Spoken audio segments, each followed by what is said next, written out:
Hi there, my name is Kevin Smith, Technical Support and Trainer here at Brilliance. Today we'll be going over how to set up our Chameleon smart lamps.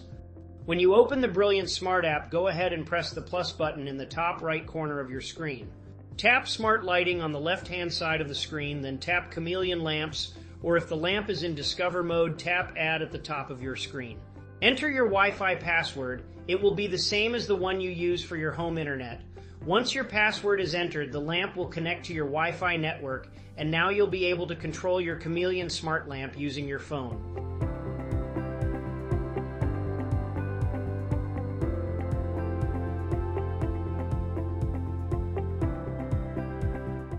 If you have any additional questions, feel free to give us a call at 800-867-2108, or you can reach out to me directly at kevin@brillianceled.com.